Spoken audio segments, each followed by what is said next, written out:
Hi and welcome. So it's been a while since I've done a video, and it's because I've been teaching a fair number of people in person and online, and it's helped me to come up with a new little structure here. It kind of came to me while I was on a walk on the weekend. And so this is um, an image that I just put on my whiteboard at home. And I took a photo and it's on my main page of my website now. So you can see that there. I will try to make a proper digital version at some point. But anyway, just so you get an idea of what's going on here, inside the big black box here, we have the 30 root letters of the Tibetan alphabet. And the letters that you see around it are what I'm going to call the accessory letters. So the inside the box ones, I'm calling them root letters. And outside of the box, they are the various accessories. So what I've tried to do here is to show that all of these black letters, as you can see in the inside the black box here, are what I'm going to call static root letters because they can only live here in this second column of any Tibetan syllable. So if you've watched through some of my other videos, you get the idea that there are four possible columns in any Tibetan syllable. So you always have to at least have a root, but you might have a prefix, you might have a suffix, and you might have a postfix. Some people call the postfix a second suffix. Either way is fine. I try to stick with a single word tag or label. So what I've done is the black ones that you can see here are the static ones. They're always, if you are reading any particular Tibetan syllable and you see one of these black ones, you know that it's a root because it can't be anything else. So it's just to help you to speed up your recognition of letters and syllables. So you will know those ones. Then you'll see that I've color coded the ones that can function as other accessories. So for example, the low tone ka can also be a prefix. It can also be a suffix. And so it's in green on my little chart here. The nga can also be a suffix. So I put that one in blue, similar to the na here. The na can also be a suffix. So I just put that one in blue. That's why those two are colored blue. Then in the fourth row, you have pa and ma, which can also both be a prefix and a suffix. So those are green. Then we have wa in the fifth row, and the wa is pink because it can also be a suffix. And what I did underneath that was I show that when the wa is a suffix, it actually wears a mask. That's what I'm going to call it. I'm going to call it a mask because it looks different when you see it as a suffix, but it's a wa and it's called a wasur.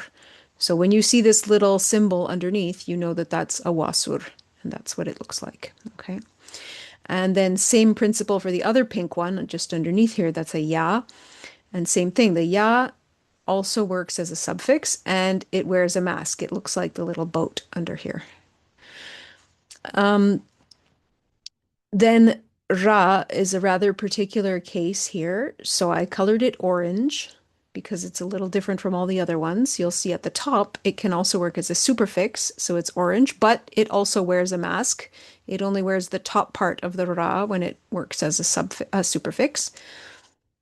It also works as a closing suffix and then a suffix, and the suffix wears a different mask. So the suffix of the ra looks just like the bottom swoopy part. I often call it a tongue because it has to do with making your tongue go retroflex. We can get into that in another lesson. But essentially, that's it. If you see this guy on top, it means it's a ra superfix, and if it's underneath this long sort of tongue shape, it's the bottom of the ra as a suffix. So that's how a quick way to recognize what's going on with those shapes. The la, it's a little difficult to see on the screen here, but it's a brown color. So the la can be a superfix and it doesn't change its appearance, and it can also be a subfix. It doesn't change its appearance.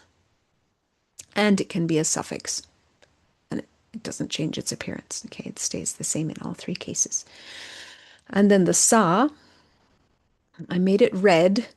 The sa can be a superfix and it can be a suffix and it can also be a second suffix. The ta I did as a slightly different brown color because it can be a prefix and also a second suffix, and a suffix and a second suffix, sorry. Although the second suffix form of ta is very rare and it often only comes through in it doesn't get written anymore in modern Tibetan, but the effect on the sound can actually still be hidden because it used to be there. So it can solve some pronunciation questions that you might have down the road. Okay, so the I guess, is the one that we have a couple of we haven't touched on here yet. So the I did in green because it can be a prefix and a suffix. And what I did here was I showed that when it is a suffix, it tends to have one of these three vowels. It has a naro, or it has a gigu, or it has a shabkyu.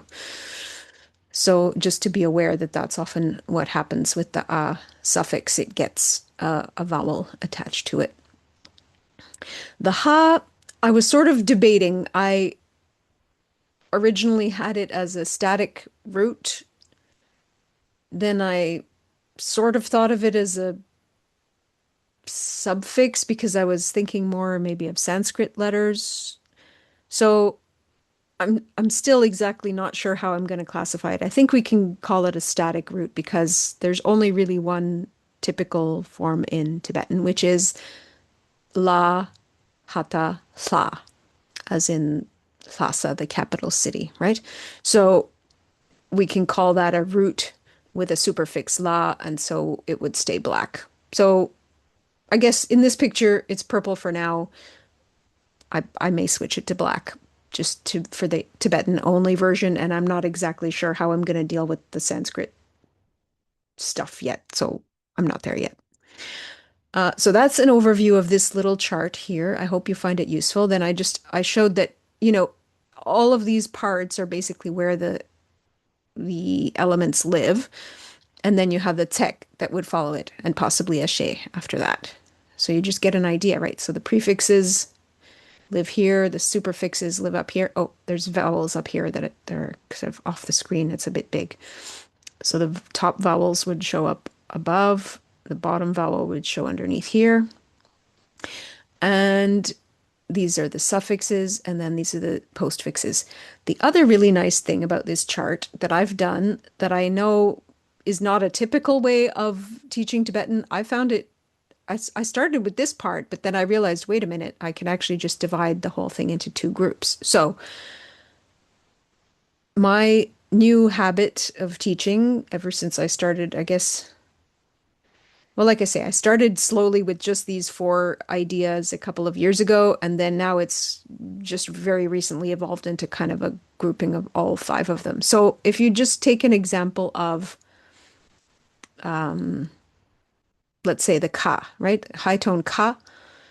If you have a ka with a suffix, any of these 10 suffixes, the first five, the top row, will not change the vowel sound and it will just cause a closing sound on them. So the example would be ka, ka, kuk, kanga, kung, kapa, kup, kama, kam, and kara, kar. So all of them keep the ah sound in them, right? So kak, kang, kup, kam, and kar. Whereas if you have this static root followed by one of the second set of five suffixes, it would be la, sa, le. Sorry, I'm reading too fast. Reading too far down here. So ka, la, kel. Sorry to confuse you. Ka, la, kel. Ka, sa, ke. Ka, ta, ke. ka na ken and ka a gigu I ke, right? So when it has the gigu on it, it would have the e sound. So just to keep in mind that this is the one that would, these are the ones that would cause what you might want to think of as the umlaut effect, right? So a will become e, o will become ö, and u will become ü. The L will also add a final L sound, and then na will also add a final N sound. So just that's it. That's it's many of these bits are that's the simplest way I've found to give you a quick reference to how this all works. And then, as I think I may have probably have mentioned many times, but the second suffix sa causes no change to pronunciation other than if it follows a ka, then the ka and the sa both become silent and it becomes a long vowel. So that's it's a lot of information, but I hope it's very helpful. And I my plan is to just start doing some reading practice based on the actual roots because in I've discovered a set of 20 readers in the CTA books that have a very nice progression that shows, simple word sentences, then roots plus suffix sentences, and so on. So it's quite useful. And then I'll try to intersperse that with, useful conversation as we go along. So thank you all so much for your patience. This is hopefully a little bit of a step in the right direction to help you wrap your head around this. The next lesson, I plan to make it about just drilling some of the changes, the letters by themselves with vowels and so on. And so you can just see how these actually do typically fit together in any given Tibetan sentence because not every possible combination is typical. So you will have a limited set to actually learn and get used to. So thank you so much. You are very welcome here. I wish you joy and luck with your Tibetan studies. Thank you so much.